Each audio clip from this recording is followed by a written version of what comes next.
ಈಗ ನಾವು ಬಂದಿದ್ದೀವಿ. ಅವ್ರಿಗಿಂತ ಜಾಸ್ತಿ ಭಯ ನಮ್ಮ ಒಳಗಿರ್ಬೇಕು. ನಾವು ಪ್ರಪಂಚದಲ್ಲಿ ಹಣ ಸಂಪತ್ತು ಜಮಾ ಮಾಡಕ್ ಕುಂತಿದ್ದೀವಿ. ಆದರೆ ನಮ್ಮ ಸಂಪತ್ತು, ನಮ್ಮ ಹಣ ಯಾವ ರೀತಿ ಇರಬೇಕು, ನಾವು ಯಾವ ರೀತಿ ಜಮಾ ಮಾಡಕ್ ಕುಂತಿದ್ವಿ ಅದರದ್ದು ಲೆಕ್ಕ ನಾವು ನೆನಪಿಟ್ಕೋಬೇಕು.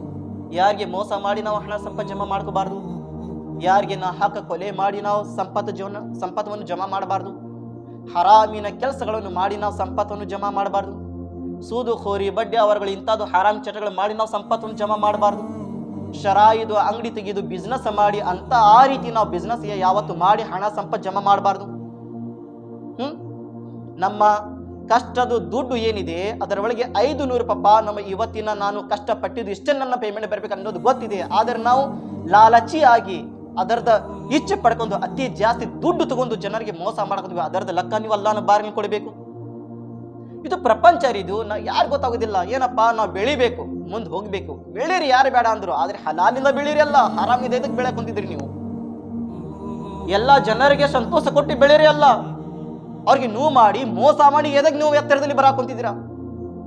ಅಂತದ್ದು ಸಂಪತ್ತಿಗಿಂತ ಜಾಸ್ತಿ ಕಷ್ಟಪಟ್ಟು ದುಡಿಯುವುದು, ಬಡತನ ಇದ್ದು ಜೀವನ ಮಾಡೋದು ಚಲೋ ಅಂತೀವಿ ನಾವು ಪ್ರೀತಿಯ ಸಹೋದರರೇ. ಏಕೆಂದ್ರೆ ಇಂಥದ್ದು ಹರಾಮ್ನ ದುಡ್ಡುಗಳು ಜಮಾ ಮಾಡಿ ಪ್ರಪಂಚದ ಸುಖವಾಗಿ ಅದೀವಿ. ಆದರೆ ನಾಳೆ ಸತ್ಯದ ನಂತರ ಅಲ್ಲಿ ದುಡ್ಡಿನ ಎಲ್ಲ ಲೆಕ್ಕ ಕೊಡೋದು ಬಹಳ ಕಠಿಣ ಇದೆ ಪ್ರೀತಿಯ ಸಹೋದರರೇ.